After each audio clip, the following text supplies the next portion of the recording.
Sebagai negara hukum sebagaimana diatur dalam pasal 1 ayat 3, sehingga Indonesia memiliki konstitusi yang disebut dengan Undang-Undang Dasar.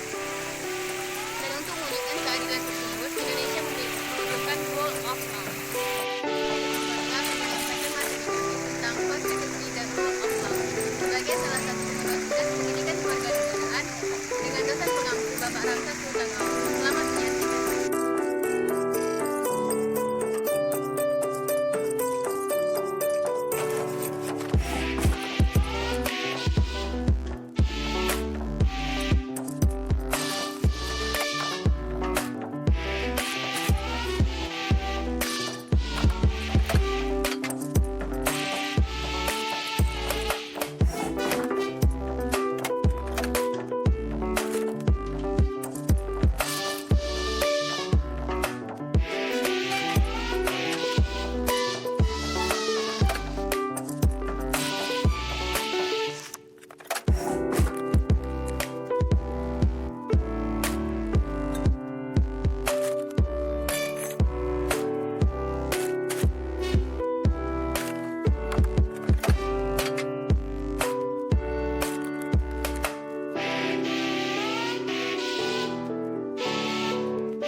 Sebagai negara hukum, Indonesia memiliki konstitusi yang disebut dengan Undang-Undang Dasar.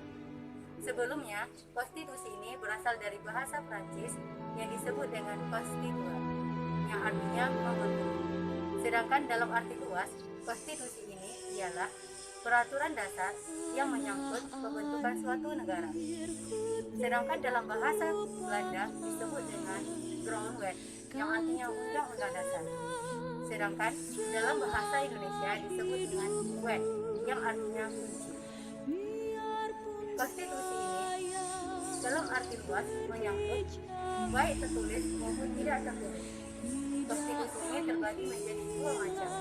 Yang pertama, konstitusi tertulis yang disebut dengan Undang-Undang Dasar. Sedangkan konstitusi tidak tertulis disebut dengan konteks.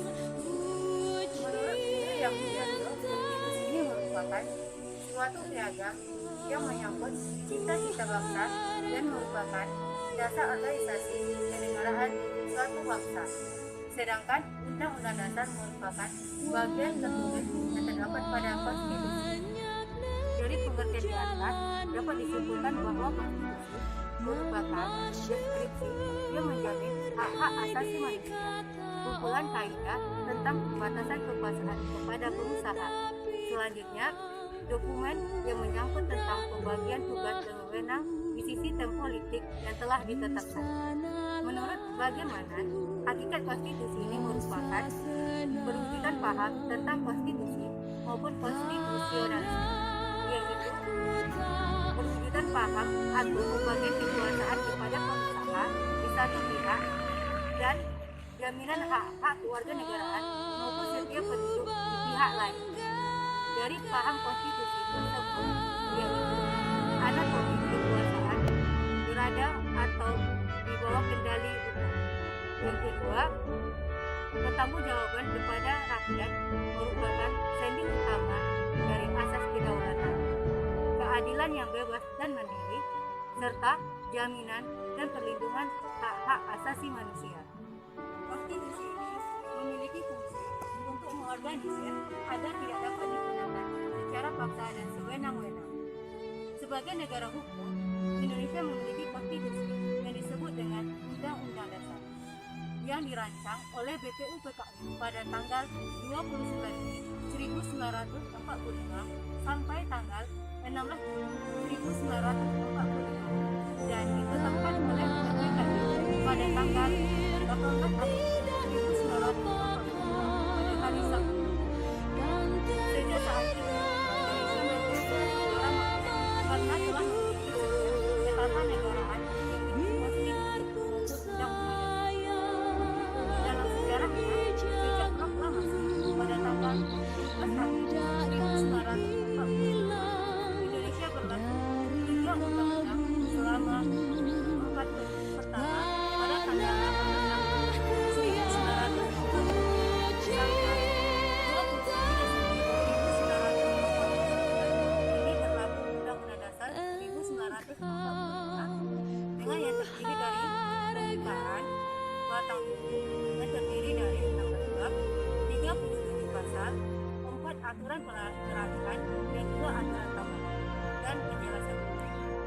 kedua pada tanggal 27 Desember 1949 sampai 17 Agustus 1950 berlaku UUD RI yang terdiri dari 197 pasal 6 bab dan beberapa bagian.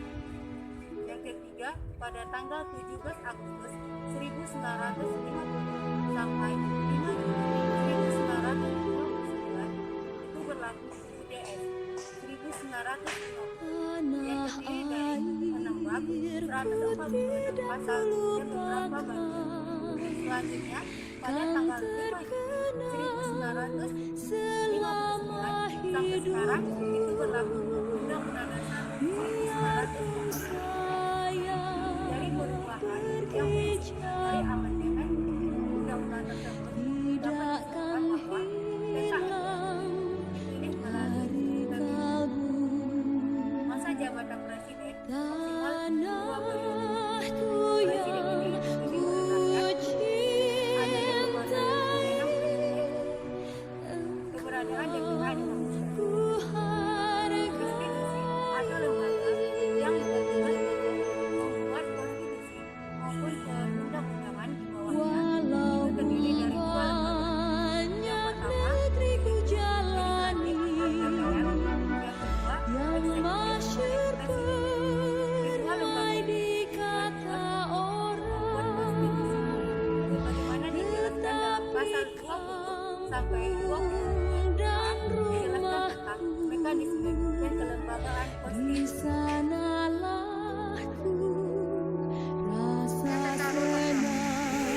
Munculnya pada abad ke-19 menjadi kelahiran negara konstitusi dan demokrasi. Menurut Presiden Pembangunan dibedakan menjadi 2, yaitu secara formal dan secara material. Menurut Islam itu ada 3: menjamin kesejahteraan masyarakat di sektor sosial ekonomi, 2 konstitusional, dan 3 memberi